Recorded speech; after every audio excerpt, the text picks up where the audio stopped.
Hello दोस्तों, हमारे YouTube channel में आप सभी का स्वागत है।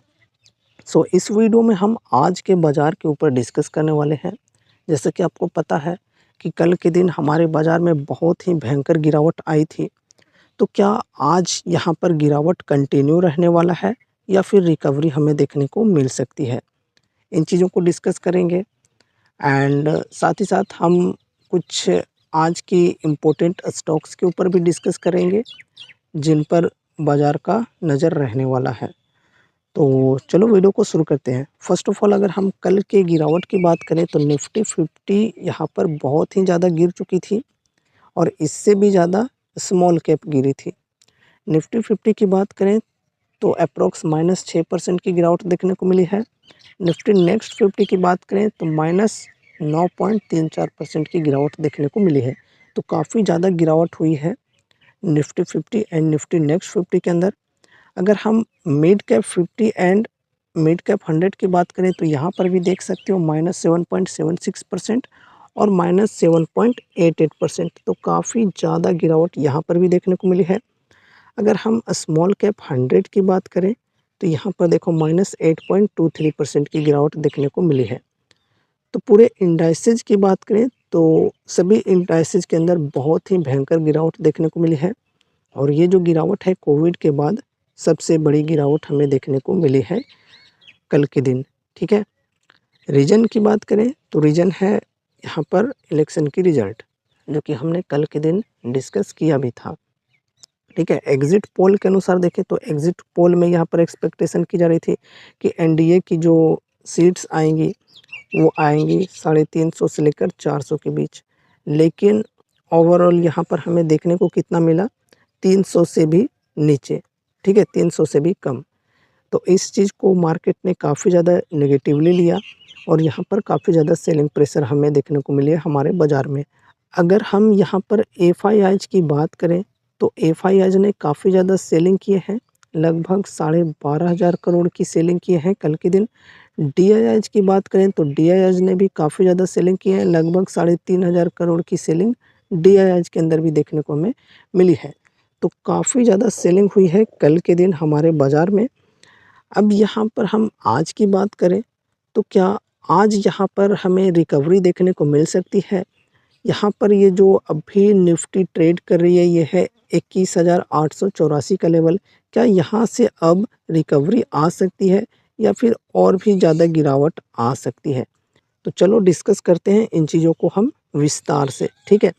फर्स्ट ऑफ ऑल यहाँ पर हम कुछ इम्पोर्टेंट फैक्ट्स को देख लेते हैं। तो देखो, India election results 2024 live updates, Narendra Modi led NDA is well poised to steal majority but India steals the thunder, NDA 292 and India 232। तो यहाँ पर देखो 320 सीट एनडीए लेकर नहीं आ पाई है। इस वजह से मार्केट ने इस चीज़ को काफ़ी ज़्यादा नेगेटिवली लिया है और काफ़ी ज़्यादा सेलिंग प्रेशर हमें देखने को मिली है। ख़ास करके डिफेंस एंड रेलवे, फिर यहाँ पर रिन्यूएबल सेक्टर की बात करें, एनर्जी सेक्टर की, तो इन सेक्टर्स के अंदर काफ़ी भयंकर गिरावट हमें देखने को मिली है। डिफेंस और रेलवे की तो बात करें तो लगभग 18-20% तक की गिरावट हमें देखने को मिल रही थी एक-एक स्टॉक में, बहुत ही भयंकर गिरावट। जो गवर्नमेंट सपोर्टिव कंपनीज़ हैं, ख़ास करके उनके अंदर काफ़ी ज़्यादा सेलिंग प्रेशर देखने को मिली है। बाकी एफएमसीजी वगैरह की बात करें तो उनके अंदर बढ़िया मतलब ग्रोथ देखने को मिली है, ठीक है। जैसे एचयूएल की बात करें या फिर अगर हम डी-मार्ट की बात करें तो उनके अंदर तेज़ी हमें देखने को मिली थी, ठीक है। क्योंकि ये गवर्नमेंट सपोर्टिव कंपनीज़ नहीं है। गवर्नमेंट सपोर्टिव कंपनी जो थे, उनके अंदर काफ़ी ज़्यादा सेलिंग प्रेशर देखने को मिली है। आगे बढ़ते हैं यहाँ पर। देखो, Lok Sabha election 2024 result, India bloc Congress में send feelers to Chandrababu Naidu and Nitish Kumar. तो यहाँ पर देखो ये जो दोनों आदमी हैं, इनके ऊपर एक बहुत ही बड़ी चीज़ डिपेंड कर रही है। ये दोनों जिधर जाएंगे उधर सरकार बन सकती है। यहाँ पर आगे हम डिटेल्स में समझते हैं, ठीक है। उसके बाद हम डिस्कस करेंगे इस चीज़ के ऊपर। The Congress will speak to Bihar Chief Minister Nitish Kumar and Telugu Desam Party Chief Chandrababu Naidu, both erstwhile allies, to explore options for government formation. Senior leaders of the party said today. India bloc ally Uddhav Thackeray was the first to go public, saying the Congress intends to talk to both leaders. Senior Congress leader Salman Khurshid was more circumspect. We will work towards getting all alliance partners and other to form a stable government, he said. तो यहाँ पर देखो कांग्रेस का ये कहना है कि हम लोग इनसे बात करेंगे, नीतीश कुमार एंड जो तेलुगु देशम पार्टी के चीफ हैं चंद्रबाबू नायडू, इन दोनों से बातचीत करेंगे और इनको अपनी तरफ करने की कोशिश करेंगे। अगर नीतीश कुमार और चंद्रबाबू नायडू ये दोनों अगर शिफ्ट हो गए एनडीए से इंडिया की ओर, तो फिर इंडिया की सरकार बन सकती है, इंडिया के हाथ में पावर जा सकती है। अगर इंडिया के हाथ में पावर गई तो फिर हमें शेयर मार्केट के अंदर और भी ज़्यादा करेक्शन देखने को मिल सकती है, और भी ज़्यादा फॉल देखने को मिल सकती है। और यहाँ पर इन दोनों व्यक्ति की बात करें तो इनका एक मतलब बहुत ही क्या बोले ऐसा रहा है परफॉर्मेंस कि कभी इधर कभी उधर होते रहते हैं, ठीक है। इस वजह से यहाँ पर ये एक रिस्क बनी हुई है एनडीए के अंदर कि ये दोनों कभी भी इधर से उधर शिफ्ट हो सकते हैं, ठीक है। यहाँ पर देखो the possibility opens up due to the narrow gap between the projected numbers of the NDA and the India block.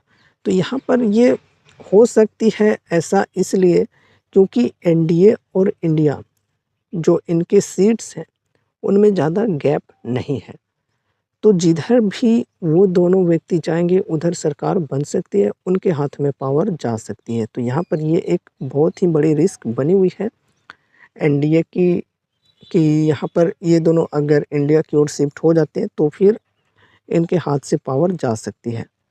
आगे और भी चीज़ों को समझते हैं। The India bloc is holding a meeting tomorrow where this and other related issues are expected to be discussed, ठीक है। तो यहाँ पर बताइए जा रही है कि जो इंडिया गठबंधन है उनकी आज एक मीटिंग होने वाली है जिसमें इस चीज़ को लेकर डिस्कस की जाएगी। तो देखते हैं कि इस मीटिंग का आउटकम क्या निकल कर आता है और कैसे चीज़ें होती हैं। साथ ही साथ अगर हम एनडीए की बात करें तो एनडीए की भी मीटिंग आज के दिन होने वाली है जिसमें नीतीश कुमार और भी जो इनके मंत्री लोग हैं सभी लोग आएंगे। तो एनडीए के अंदर भी मीटिंग होगी, तो देखते हैं कैसी यहाँ पर चीज़ें निकल कर सामने आती है। क्या एनडीए के साथ ये नीतीश कुमार और चंद्रबाबू नायडू रहते हैं या फिर इंडिया के साथ चले जाते हैं, ये चीज़ देखने वाली होगी। अगर इंडिया के साथ चली गई तो फिर यहाँ पर मार्केट में करेक्शन आएगी और भी ज़्यादा। यहाँ पर और भी चीज़ों को डिस्कस करते हैं। As alas through both mister Kumar and mister Naidu have a sporty record. तो इन दोनों का एक रिकॉर्ड रहा है पहले से ही, जैसा कि हमने अभी बोला था कि ये दोनों कभी भी इधर से उधर जाते रहते हैं। स्पेशली अगर हम नीतीश कुमार की बात करें तो कौन नहीं जानता है इनको, ठीक है। Mister Kumar has acquired something of a reputation for his frequent change of sides. इनका एक रिकॉर्ड रहा है कि ये हमेशा साइड अपना चेंज करते रहते हैं 5 times over the last decade. मतलब लास्ट डिकेड में यहाँ पर इन्होंने 5 टाइम पलटी मारी है, ये चीज़ें यहाँ पर बताई जा रही है। The last one from the India alliance to the BJP in February. तो हाल फिलहाल यहाँ पर इंडिया अलायंस से बीजेपी के अंदर नीतीश कुमार ने एंट्री ली है, ये चीज़ें आपको पता होगी ही, ठीक है। तो इनका एक पुराना रिकॉर्ड रहा है इस चीज़ को लेकर कि कभी इधर कभी उधर जाते रहते हैं नीतीश कुमार। अब यहाँ पर अगर हम नायडू जी की बात करें तो इनका भी यही कुछ इसी प्रकार का रिकॉर्ड रहा है। Mister Naidu who started out by being a part of NDA. तो यहाँ पर स्टार्ट किए थे नायडू ने एनडीए की एक पार्ट बनकर, फिर यहाँ पर had walked out of the alliance ahead of the 2019 election. ठीक है। तो यहाँ पर 2019 इलेक्शन से पहले ये फिर निकल भी गए और उसके बाद only to join back ahead of the current one. तो फिर यहाँ पर 2019 के इलेक्शन के पहले निकल गए और फिर बाद में यहाँ पर ये फिर से जॉइन हो गए बीजेपी के अंदर, यानी कि एनडीए के अंदर फिर से ये जॉइन हो गए। तो इसलिए ये दोनों व्यक्ति के ऊपर काफ़ी सारी चीज़ें डिपेंड करती हैं कि कैसा मार्केट में मूवमेंट देखने को मिलेगा। जैसी यहाँ पर पावर मिलती है, जिनको भी पावर मिलती है, उस हिसाब से यहाँ पर हमें बाज़ार के अंदर उठा-पटक देखने को मिल सकती है। अगर ये दोनों पलटी नहीं मारे, तो फिर यहाँ पर रिकवरी आ सकती है। आज से ही हम देख पाएँगे। वैसे आज यहाँ पर गिरावट की बात करें तो गिरावट की चांसेज़ आज उतनी ज़्यादा नहीं है जितनी कि कल आई थी, ठीक है? गिरावट थोड़ी बहुत हमें देखने को मिल सकती है, लेकिन पहले के मुकाबले में उतनी ज़्यादा नहीं। लेकिन अगर अगर हम ये दोनों की बात करें, जो मिस्टर कुमार है और मिस्टर नायडू, ये दोनों अगर शिफ्ट हो जाते हैं इंडिया की ओर, तो फिर शार्प फॉल हम देख पाएँगे, बहुत ही भयंकर गिरावट हम देख पाएँगे, ठीक है? यहाँ पर एक और चीज़ हम ये भी डिस्कस करते हैं कि देखो, जब यहाँ पर मतलब रिज़ल्ट आई कि एनडीए की विनिंग हुई है, भले ही ज़्यादा सीट से नहीं, लेकिन विनिंग हुई है, तो जो हमारे प्राइम मिनिस्टर हैं, इन्होंने अपना जो हेडक्वार्टर है, वहाँ विज़िट किया और काफ़ी सारी चीज़ों के ऊपर डिस्कस भी किया है, ठीक है? यहाँ पर फ्यूचर के कुछ सेक्टर्स के ऊपर डिस्कस किया है। तो इन सेक्टर से रिलेटेड कुछ स्टॉक्स हैं, वो आज फ़ोकस में रहने वाले हैं। और इस मतलब जो यहाँ पर बात बोली गई है और जो यहाँ पर बात बोली गई है, उसके अनुसार अगर हम देखें तो मार्केट में जो गिरावट है वो थोड़ी-सी थम सकती है, ठीक है? We will speed up work in semiconductor electronic sectors, PM Modi reveals future plans for new term. तो यहाँ पर देखो, जो हमारे पीएम हैं, इन्होंने सेमीकंडक्टर और इलेक्ट्रॉनिक सेक्टर के ऊपर बातें की हैं कि यहाँ पर हम अ, इसको आगे बढ़ा सकते हैं तेज़ी के साथ। यहाँ पर देखो और भी चीज़ें बताई जा रही हैं। In his first speech after election results, prime minister Narendra Modi highlighted achievements from the past 2 terms and outlined future goals. Modi emphasized India's rise as the second largest smartphone producer and plans to expand electronics and semiconductor production.